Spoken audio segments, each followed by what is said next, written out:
Hello प्यारे बच्चों, कैसे हो आप प्यारे बच्चों। इस वीडियो में हम आपकी कक्षा 6 की इतिहास के 4th चैप्टर क्या बताती हैं हमें किताबें और खबरें, इस पाठ को पढ़ेंगे। तो बच्चों, ये एक बच्ची है जिसका नाम है मैरी। यहाँ लिखा है पुस्तकालय में मैरी। जैसे ही घंटी बजी, शिक्षक ने छात्रों को अपने साथ आने को कहा। आज वे पहली बार पुस्तकालय जा रहे थे। तो बच्चों, आपने भी अपने स्कूल का लाइब्रेरी देखा होगा। मैरी ने देखा कि पुस्तकालय उसकी कक्षा से काफी बड़ा था और वहां किताबों से भरे कई रैक थे। कोने में एक अलमारी थी जो मोटी मोटी किताबों से भरी थी। मैरी को एक अलमारी की खोलने की कोशिश करते देख शिक्षक ने कहा, उस अलमारी में अलग अलग धर्मों से जुड़ी महत्वपूर्ण किताबें हैं। क्या तुम्हें मालूम है, हमारे पास वेदों का भी एक संग्रह है। मैरी सोचने लगी, वेद क्या हैं, चलो पता लगाएं। तो प्यारे बच्चों, दुनिया के प्राचीनतम ग्रंथों में से एक हैं वेद। आपने वेदों के बारे में सुना होगा। वेद 4 हैं, ऋग्वेद, सामवेद, यजुर्वेद, अथर्ववेद। और सबसे पुराना वेद है ऋग्वेद, जिसकी रचना लगभग 3500 साल पहले हुई। ऋग्वेद में 1000 से ज्यादा प्रार्थनाएं हैं जिन्हें सूक्त कहा गया है। सूक्त का मतलब होता है अच्छी तरह से बोला गया। ये विभिन्न देवी देवताओं की स्तुति में रचे गए हैं। इनमें 3 देवता बहुत महत्वपूर्ण हैं, अग्नि, इंद्र और सोम। अग्नि यानी कि आग के देवता, इंद्र युद्ध के देवता और सोम एक पौधा है जिससे एक खास पेय बनाया जाता था। वैदिक प्रार्थनाओं की रचना ऋषियों ने की थी। आचार्य विद्यार्थियों को इन्हें अक्षरों, शब्दों और वाक्यों में बांटकर सहस्वर पाठ द्वारा कंठस्थ करवाते थे। यानी कि गुरुजी बोला करते थे, बच्चे इन्हें सुन सुनकर याद कर लिया करते थे। अधिकांश सूक्तों के रचयिता सीखने और सिखाने वाले पुरुष थे। कुछ प्रार्थनाओं की रचना महिलाओं ने भी की है। ऋग्वेद की भाषा प्राक संस्कृत या वैदिक संस्कृत कहलाती है। आप अब स्कूल में जो संस्कृत पढ़ते हो ना, ये उससे थोड़ी सी अलग है। अब हम बात करते हैं संस्कृत और अन्य भाषाओं। संस्कृत भाषा भारोपीय यानी कि भारतीय यूरोपीय भाषा परिवार का हिस्सा है। भारत की कई भाषाएं असमिया, गुजराती, हिंदी, कश्मीरी, सिंधी या एशियाई भाषाएं जैसे फारसी, यूरोप की कई भाषाएं जैसे अंग्रेजी, फ्रांसीसी, जर्मन, यूनानी, इतालवी, स्पेनिश आदि इसी भारोपीय यानी कि भारतीय यूरोपीय परिवार का हिस्सा है। इन्हें एक भाषा परिवार कहा जाता है क्योंकि आरंभ में उनमें शब्द एक जैसे जैसे कि मात्र। संस्कृत में एक शब्द है मात्र जिसे माँ कहते हैं, हिंदी में है माँ, अंग्रेजी में है मदर। तो ये शब्द एक जैसे ही हैं, मात्र, माँ, मदर, इसलिए इन्हें एक भाषा परिवार कहा जाता है। क्या आपको इनमें कोई और समानता नजर आती है? हमारे यहाँ पर दूसरे भाषा परिवारों की भी भाषाएं बोली जाती, जैसे पूर्वोत्तर में तिब्बत बर्मा परिवार की भाषाएं, तमिल, तेलुगु, कन्नड़, मलयालम, द्रविड़ परिवार भाषा परिवार की भाषाएं, झारखंड और मध्य भारत में ऑस्ट्रो एशियाटिक परिवार से जुड़ी भाषाएं बोली जाती। तो अब आपको बच्चों क्या करना है कि आपको जो जो भाषाओं के बारे में आपने सुन रखा है ना, आपको उन भाषाओं का एक लिस्ट बनाना है। उन भाषाओं की आपको एक सूची बनानी है जिन जिन भाषाओं के बारे में आपने सुन रखा है। ठीक है बच्चों, अब हम आगे चलते हैं। हम जिन किताबों को पढ़ते हैं वे किताबें छापी गई हैं। देखो आप छपी छपाई किताबों को पढ़ रहे हो ना, जिन किताबों को हम पढ़ते हैं वे किताबें छापी गई हैं। ऋग्वेद का उच्चारण किया जाता है और श्रवण किया जाता था, ना कि पढ़ा जाता था। यानी कि गुरुजी ऋग्वेद को बोला करते थे और उनके शिष्य, जैसे मैं बोल रहा हूं लेकिन आप तो साथ में पढ़ रहे हो ना, वहां पे क्या होता था कि गुरुजी बोला करते थे और शिष्य उसको सुनते थे। श्रवण का मतलब होता है सुनना। तो वहां गुरुजी बोला करते थे, उच्चारण का मतलब होता है बोलना। गुरुजी बोलते थे और शिष्य सुनते थे। रचना के कई सदियों बाद इसे पहली बार लिखा गया। छापने का काम तो 200 साल पहले ही हुआ है। इतिहासकार ऋग्वेद का अध्ययन कैसे करते हैं? इतिहासकार पुरावेत्ताओं की तरह अतीत के बारे में जानकारी इकट्ठी करते हैं, लेकिन पुरावेत्ता तो भौतिक अवशेष, जैसे कि हमने देखा उन्होंने पत्थर के हथियार ढूंढे, कोई चित्रकला ढूंढी, कोई उनके पास में पुराने मटके मिले, कुछ मोती वगैरह मिले। इन्होंने भौतिक अवशेष जो हमें दिखाई देते हैं, लेकिन जो इतिहासकार हैं वो लिखित स्रोतों का भी उपयोग करते हैं। चलो देखते हैं वो ऋग्वेद का अध्ययन कैसे करते हैं। ऋग्वेद के कुछ सूक्त वार्तालाप के रूप में है। विश्वामित्र नामक ऋषि और देवियों के रूप में पूजित दो नदियां व्यास और सतलुज के बीच में यह संवाद ऐसे ही एक सूक्त का अंश है। आपको इन दोनों नदियों का मानचित्र चित्र एक में खोजना है और फिर हम इसको पढ़ेंगे। देखो ये बच्चों ऋग्वेद की पांडुलिपि का एक पन्ना है। ये पांडुलिपि हमने दूसरे पाठ में पढ़ी थी ना। पांडुलिपि क्या होता है? बुर्ज वृक्ष की छाल पर लिखी गई यह पांडुलिपि कश्मीर में मिली थी। 150 साल पहले ऋग्वेद को पहली बार छापने के लिए इसका प्रयोग किया गया था। इसी पांडुलिपि को देखकर अंग्रेजी अनुवाद बनाया गया। अब ये पांडुलिपि पुणे महाराष्ट्र के एक पुस्तकालय में सुरक्षित है। हम बात कर रहे थे विश्वामित्र और नदियों की। तो महर्षि विश्वामित्र कहते हैं, हे नदियों, अपने बछड़ों को चाटती हुई दो दमकती गायों की तरह दो फुर्तीले घोड़ों की चाल से पहाड़ों से नीचे आओ। इंद्र की दी हुई शक्ति से स्फूर्त तुम रथों की गति से सागर की ओर बह रही हो। तुम जल से परिपूर्ण हो और एक दूसरे से मिल जाना चाहती नदियां। जल से परिपूर्ण हम देवताओं के बनाए रास्ते पर चलती हैं। एक बार निकलने पर हमें रोका नहीं जा सकता। हे ऋषि, तुम हमसे प्रार्थना क्यों कर रहे? विश्वामित्र, हे बहनों, मुझ गायक की प्रार्थना सुनो। मैं रथों और गाड़ियों सहित बहुत दूर से आया हूँ। कृपा करके अपने जल को हमारे रथों और गाड़ियों की धुरियों के ऊपर न उठाओ, ताकि हम आसानी से उस पार जा सके। नदियां अब तुम्हारी प्रार्थना जरूर सुनेंगी, जिससे तुम सुरक्षित उस पार जा सको। इतिहासकार ये बताते हैं ये प्रार्थना उस क्षेत्र में रची गई होगी जहां ये नदियां बहती हैं।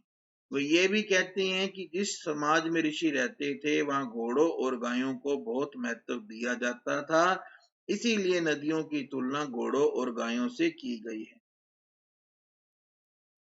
क्या आपको लगता है कि रथ भी बड़े इंपॉर्टेंट थे? तो अपने जवाब के लिए आप कारण बताओ।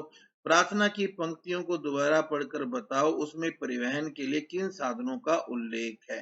तो देखो बच्चों, यहाँ पे रथों का उल्लेख आया है और गाड़ियों का उल्लेख आया है। तो ये जो रथ और गाड़ियां परिवहन के साधन हैं। ऋग्वेद की प्रार्थनाओं में दूसरी नदियों, खासकर सरस्वती, सिंधु और उसकी सहायक नदियों का जिक्र है। गंगा और यमुना का उल्लेख एक ही बार हुआ है। तो मानचित्र एक को देखकर आपको ये बताना है कि ऐसी 5 नदियों की सूची बनाओ जिनका नाम ऋग्वेद में नहीं है। मवेशी, घोड़े और रथ। ऋग्वेद में मवेशी, बच्चों खास करके बेटों, घोड़ों की प्राप्ति के लिए अनेक प्रार्थनाएं। घोड़ों को लड़ाइयों में रथ खींचने के काम में लाया जाता। इन लड़ाइयों में मवेशी जीतकर लाया जाता। लड़ाइयां वैसे जमीन के लिए भी लड़ी जाती थी, जहां अच्छे चारागाह हो, जहां पर जौ जैसी जल्दी तैयार हो जाने वाली फसलों को उपजाया जा सके। कुछ लड़ाइयां पानी के स्रोत और लोगों को बंदी बनाने के लिए भी लड़ी जाती थी।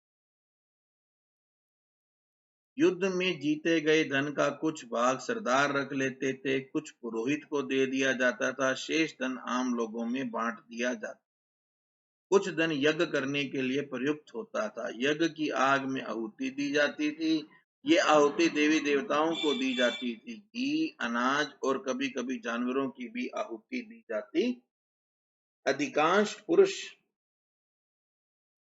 इन सब युद्धों में भाग लेते थे। कोई स्थायी सेना नहीं होती, लेकिन लोग सभाओं में मिलते जुलते थे और शांति और युद्ध के विषय में सलाह मशवरा करते थे। वे लोग उस व्यक्ति को अपना सरदार चुनते थे जो कुशल और बहादुर योद्धा हो। लोगों की विशेषता बताने वाले शब्द। लोगों का वर्गीकरण काम, भाषा, परिवार, समुदाय, निवास स्थान या सांस्कृतिक परंपरा के आधार पर किया जाता। ऋग्वेद में लोगों की विशेषता बताने वाले कुछ शब्दों को देखो। ऐसे दो समूह हैं जिनका वर्गीकरण काम के आधार पर किया जाता था। पुरोहित, जिन्हें कभी कभी ब्राह्मण कहा जाता था, तरह तरह के यज्ञ अनुष्ठान करते थे। दूसरे थे राजा। ये राजा वैसे नहीं थे जिनके बारे में आप बाद में पढ़ोगे। ना तो ये बड़ी राजधानियां महलों में रहते थे, ना इनके पास कोई फौज थी, ना ये टैक्स लेते थे। और राजा की मृत्यु के बाद उसका बेटा अपने आप ही राजा नहीं बन जाता था। जैसे आजकल मतलब आप पढ़ोगे ना, बाद में आप देखोगे राजा का बेटा राजा बन गया, ऐसा नहीं होता था। इसके बाद में नेक्स्ट है,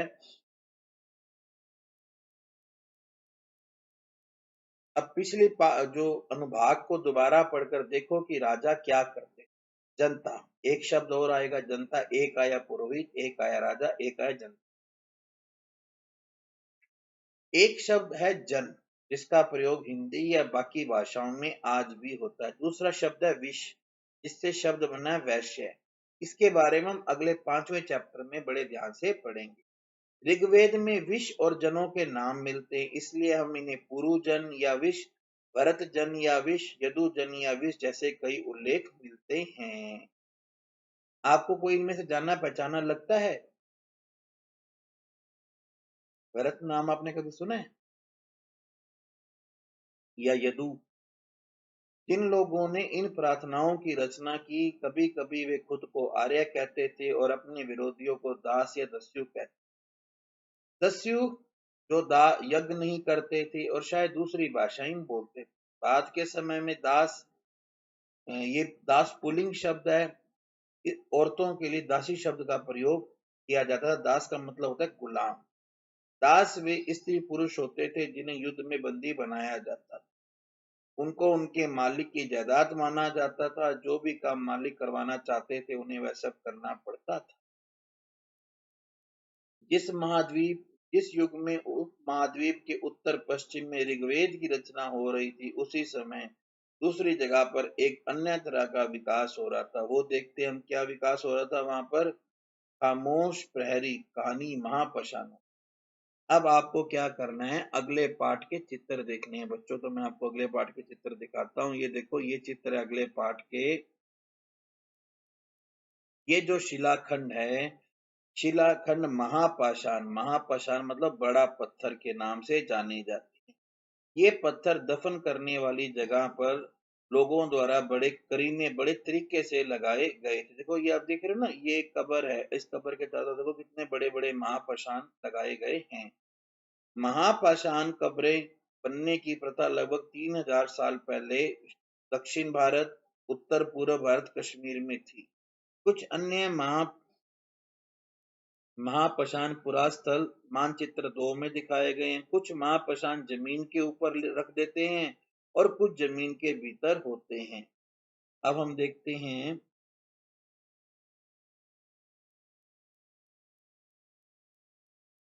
कई बार पुरातत्वविदों को गोलाकार सजाए हुए पत्थर मिलते हैं, कई बार अकेला खड़ा हुआ पत्थर मिलता है।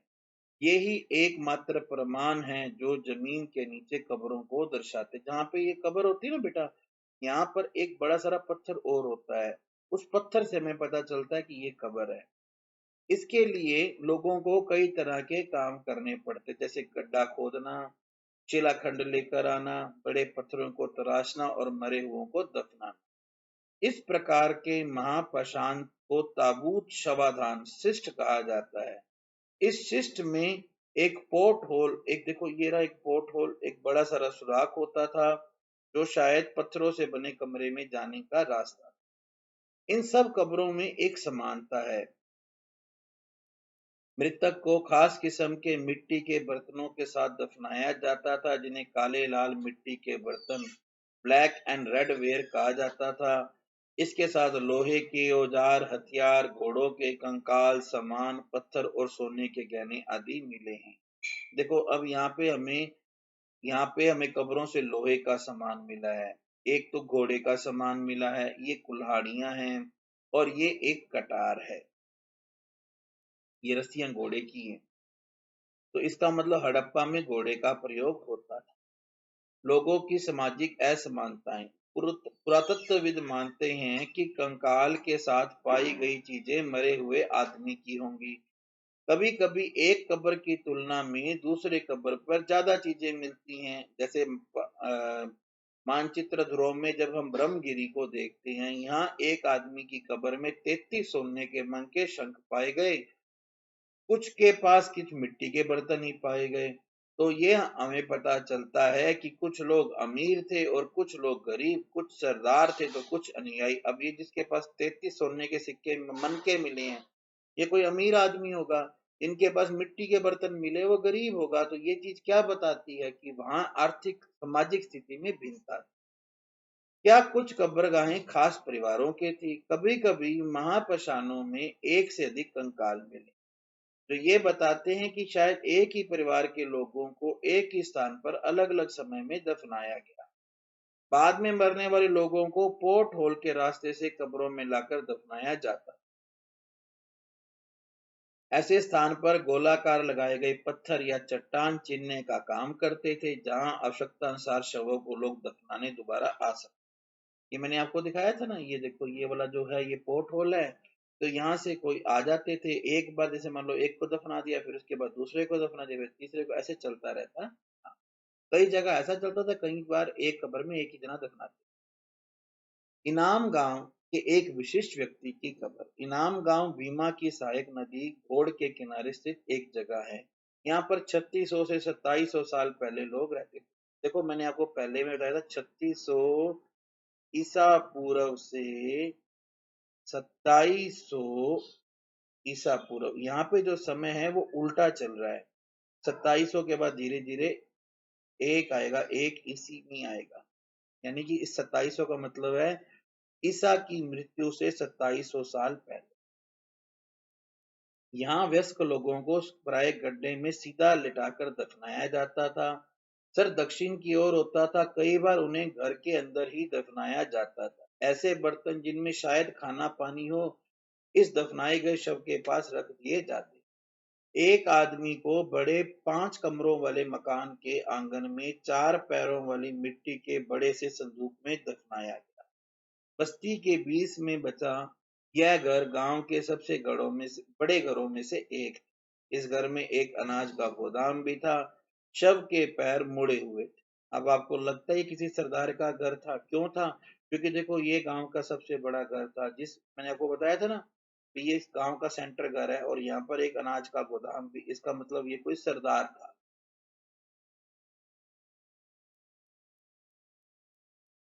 अब क्या बताते हैं हमें कंकालों के अध्ययन? छोटे आकार के आधार पर हम बच्चे के कंकाल को बड़ी आसानी से पहचान लेते हैं। साइज में छोटा है तो बच्चा होगा, लेकिन लड़के और लड़की के कंकाल के बीच में कोई बड़ा फर्क नहीं। फिर हमें पता कैसे चलता है कि ये कंकाल किसी आदमी का है या औरत का? कई बार हम कंकाल के साथ मिले सामान के आधार पर अंदाजा लगाते हैं। अगर कंकाल के साथ गहने मिले तो समझ लेते हैं लेडीज का है। कई बार पर प्रॉब्लम भी आती, कई बार पुरुष भी गहने पहनते थे। कंकाल का लिंग पहचानने का तरीका उसकी हड्डियों की जांच, क्योंकि औरतें बच्चों को जन्म देती है इसलिए उनका कुल्ला या कटी प्रदेश पुरुषों से ज्यादा बड़ा होता है। आज से 2000 साल पहले चरक नाम के एक प्रसिद्ध वैद्य हुए। उन्होंने चिकित्सा शास्त्र पर एक किताब लिखी, चरक संहिता। वो कहते हैं कि इंसान के शरीर में 307 हड्डियां होती। यह आधुनिक शरीर रचना विज्ञान की 206 हड्डियों से काफी ज्यादा है। शायद उन्होंने अपनी गिनती में दांत, हड्डियों के जोड़ और कार्टिलेज को जोड़कर यह संख्या बताई थी। अब बताओ उन्होंने ये जानकारी कैसे इकट्ठी की होगी? तो उन्होंने तरह तरह की कब्रों का अध्ययन किया होगा। इनाम गांव के लोगों के काम धंधे। इनाम गांव में पुरातत्वविदों को क्या मिला? गेहूं, जौ, चावल, दाल, बाजरा, मटर और तिल मिला। जानवरों की हड्डियां मिली। कई हड्डियों पर काटने के निशान थे। इसका मतलब लोग इन्हें खाते होंगे। गायें, बैल, भैंस, बकरी, भेड़, कुत्ता, घोड़ा, गधा, सुअर, सांबर, चितकबरा, हिरन, कृष्ण मृग, खरहा, नेवला, चिड़िया, घड़ियाल, कछुआ, केकड़ा और मछली की हड्डियां पाई गई। ऐसे भी साक्ष्य मिले हैं कि बैर, आंवला, जामुन, खजूर और कई तरह की रस भरियां इकट्ठी की जाती थी। अब आप बताओ, तो ये लोग क्या काम करते होंगे? कुछ लोग पशुपालक होंगे और कुछ लोग जो हैं वो आखेटक होंगे। अन्यत्र एटलस में चीन को देखो। चीन में 3500 साल पहले हम यहाँ की लेखन कला के सबसे पुराने उदाहरण पाते हैं। यह जानवरों की हड्डियों पर लिखा गया था। इन्हें भविष्यवाणी करने वाली हड्डियां कहा जाता है, क्योंकि ये मानते हैं कि ये भविष्य बताते। राजा लोग लिपिकारों से इन हड्डियों पर सवाल लिखाते थे कि क्या वो युद्ध जीतेंगे, फसल अच्छी होगी, क्या उन्हें बेटा होगा, और फिर इन हड्डियों को आग में डाल देते थे, जिससे गर्मी में चटक कर इनमें दरारें पड़ जाती। भविष्यवक्ता इन दरारों को बड़े ध्यान से देखकर भविष्यवाणी करने की कोशिश करते। अब हो सकता है कभी कभी वो गलती भी करते होंगे, जैसा तुम सोच रहे हो। ये राजा शहरों में महल बनाकर रहते थे। इन्होंने बेशुमार दौलत इकट्ठी कर ली थी, जिसमें बड़े बड़े नकाशी किए हुए कांसे के बर्तन शामिल, लेकिन वे लोहे का इस्तेमाल करना नहीं जानते थे। तो अगर आपसे पूछा जाए ये प्रश्न कि ऋग्वेद के राजा और इन राजाओं के बीच कोई फर्क बताओ, तो आप क्या फर्क कल्पना करो? तो ये कल्पना करो है कि 3000 साल पहले तुम इनाम गांव में रहती थी। पिछली रात सरदार की मृत्यु हो गई। हमारे मम्मी पापा दफन की तैयारी कर रहे हैं। तो ये बताते हो, सारे दृश्य का वर्णन करो भी। अंतिम संस्कार के लिए भोजन कैसे तैयार किया जा रहा है, खाने में क्या दिया जाएगा। कुछ उपयोगी शब्द जो हमने सीखे हैं: वेद, प्रार्थना, भाषा, रथ, यज्ञ, राजा, दास, महापाषाण, कब्र, कंकाल, लोहा। ये सब हमारे उपयोगी शब्द हैं। तो बच्चों, इस तरह से हमारा ये जो चैप्टर है वो कंप्लीट होता है। अगर आपको वीडियो अच्छा लगा हो, इसे लाइक कीजिएगा। अभी हमारा चौथा चैप्टर है। नेक्स्ट वीडियो में हम हमारे इतिहास का, हमारे अतीत का 5वां चैप्टर पूरा करें। Thank you. Have a good day.